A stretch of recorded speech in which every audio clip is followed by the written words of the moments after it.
A lot of speed. He warming up. We're now. sparring. That's what we need. We're sparring. Warm up.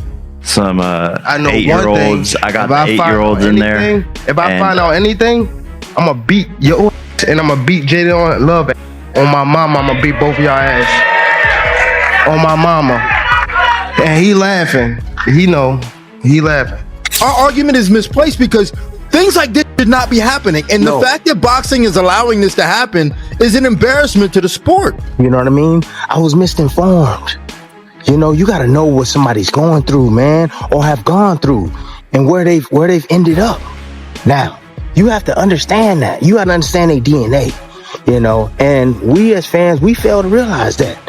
We as commentators and fanboys and all that, like we all don't do that. Boxing star Gervonta "Tank" Davis isn't holding back when it comes to his thoughts on Jake Paul's preparation for their upcoming showdown. According to Davis, he's not bothered by the fact that Jake has been training with Shakur Stevenson.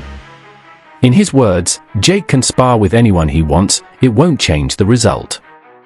Davis made it clear that once the two step into the ring, he's ready to unleash his full power and take control of the fight. He stressed that no amount of sparring or special training partners can prepare Jake Paul for what's coming on fight night. For Davis, it's simple. All the practice in the world won't matter when the bell rings, and he plans to prove it. Now, don't worry about it. I don't got to set up here. Let anything happen.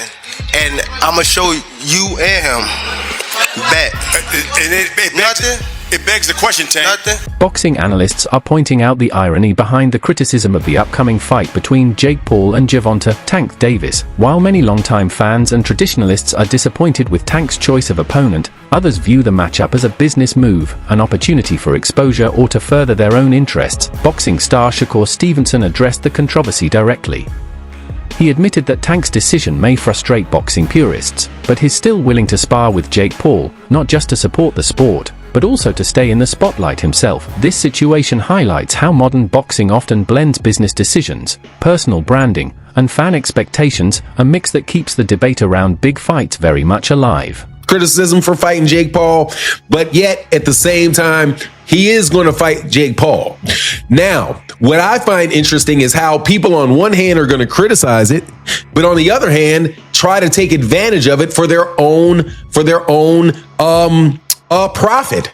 So Shakur Stevenson, definitely for press purposes, definitely for publicity purposes, offers to get in the training camp and spar for Jake Paul. Spar Jake Paul for the Tank fight. Now, why would he be doing this? It's called copycat crap, because the last big fight that took place, which was Terrence Crawford versus Canelo Alvarez, guess what happened? Jaron Ennis went and sparred Canelo Alvarez to help Canelo Alvarez prepare for Terrence Crawford. So, do I think that is coincidental? No, I do not. I think that it is trying to have your cake and eat it too. You are trying to complain and say Gervonta Davis is not a real competitive fighter, that this is a sideshow, freak show fight, but yet you want your name associated with it and you want to participate in it for your own good gain. Let me assure you that when Terrence Crawford said in an interview that he wouldn't fight Jake Paul, that's not a serious fight, and then they said, well, would you fight Jake Paul for $200 million? And he said, I'd be fighting Jake Paul.